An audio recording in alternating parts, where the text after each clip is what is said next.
before I walked onto the stage to receive an award for the good performance of my students in the board examination in the subject of mathematics, my phone rang.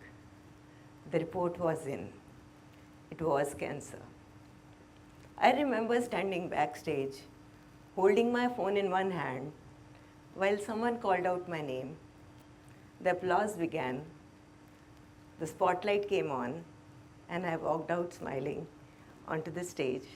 At least that's what it must have looked like, but inside, everything was collapsing.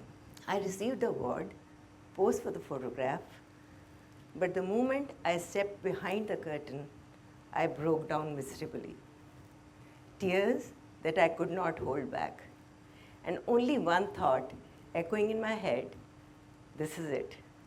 My teaching career is over, and maybe my life too.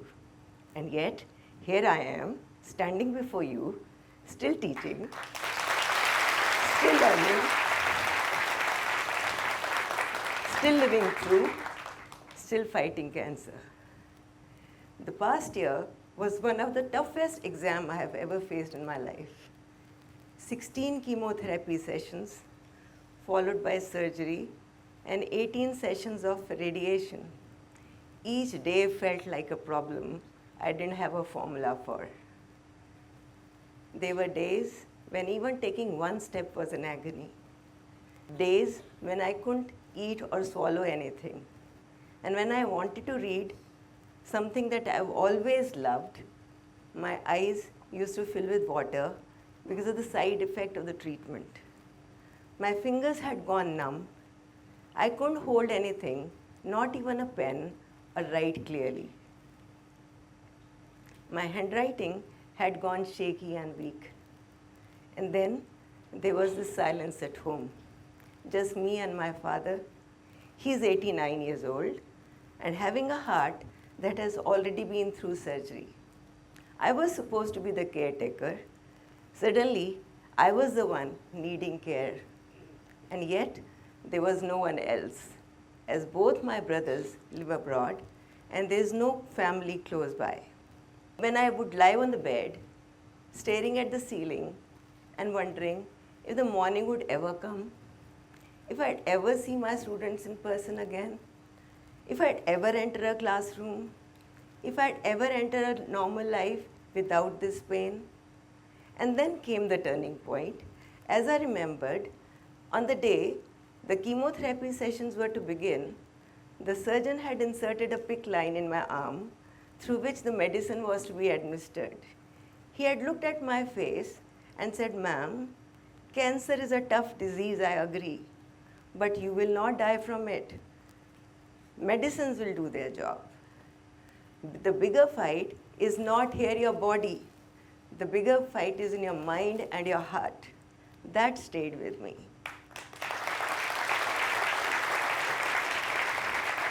And I thought, if the medicines will fight for my body, I will fight for my spirit. And that is when I decided I will continue teaching, even if it was just one class a day, even if I had to sit for hours to prepare worksheets to deliver just a 45-minute session, even if my body screamed in pain, but my students would not know. For them, the result mattered. It was their board year. There were mornings when I woke up so exhausted and in so much pain, unable to even sit, and yet I told myself, they are waiting. What touched me the most was this, that my school authorities arranged an online class for me as per the time that was convenient to me. My students took up their doubts with me as per the time. They kept flexible timings and solved their doubts as per my time of convenience. They showed up whenever I could take a class. They matched my energy, adjusted to my struggle, and still gave me their best.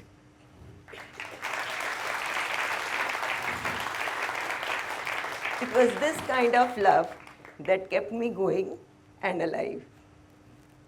And when Finally, when the result came, 31% of my students had secured A1 grade in mathematics in the board examination. That number may look small on paper, but for me, it was everything. It was a proof that even in the middle of pain, a purpose can create miracles. And when I think of what gave me this strength, I go back to my childhood. I was not born into a privilege. I'm a product of government school because at that point of time, my parents couldn't afford that private education for me. And yet, I never felt deprived. For what we lacked in circumstances, we made up for in our values. I grew up watching my father, born in a humble family, fight his way through.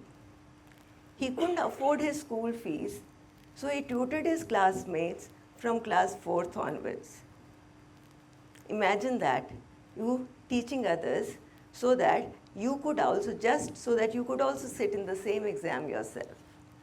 He went on to win a gold medal and a Chancellor's medal at IIT Roorkee, to become a consultant to the World Bank and the Asian Development Bank, to become a head of the institute now, Technical Institute, now deemed university.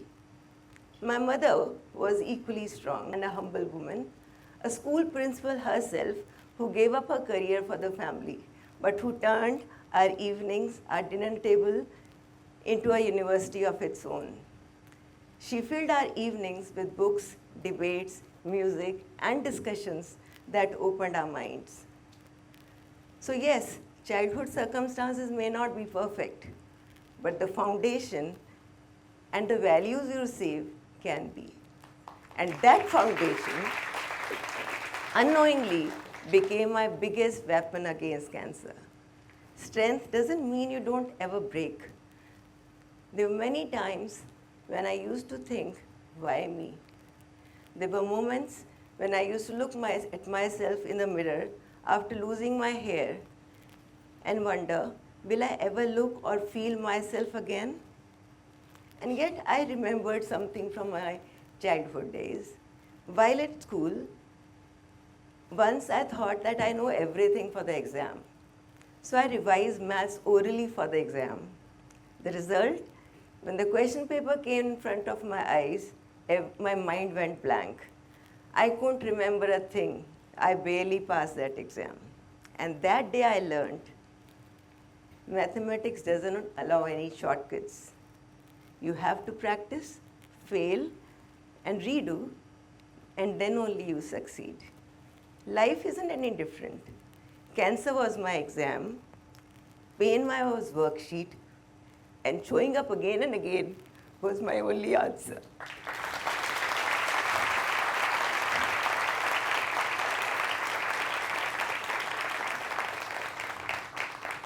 There is another bitter truth of life. No one else can fight your battles for you. My family, my friends, my colleagues, my school leaders, Garima ma'am and Mitul sir, they all stood by me all the way through. Their support gave me courage. My students gave me purpose. My family, my brothers and my father gave me strength. But still, at the end of the day, when the lights went out, I was alone with my thoughts, with my pain and my fears. And I learned, you can be surrounded by love, but still you have to fight your own battle. No one else can take the test for you. This wasn't the first time life ever tested me. I was just 30 years old when I lost my mother. My younger brother was still in college at that time. The whole family was completely shattered. Even then, it was my students who saved me, who kept me going. Their smiles, their love, their small victories in the classroom became my reason to stand tall. So when I say, and during cancer also they did the same. So when I say, my students have saved me, I mean it. They gave me something the medicines could not, hope and purpose. That evening in October, when I held reward in one hand and the cancer diagnosis in the other, I felt my story had ended. But now, here again in October, as I stand before you all, I realize that was never the end. It was the beginning of a new chapter, a chapter with its own challenges, a chapter that taught me this, that life will give you problems that look unsolvable, equations with no easy steps. But if you keep showing up step by step, breath by breath, class by class, you will definitely find your answer. Giving up was never an option for me. And I hope whenever your exam, whatever it may be, arrives, you will remember that too. Thank you.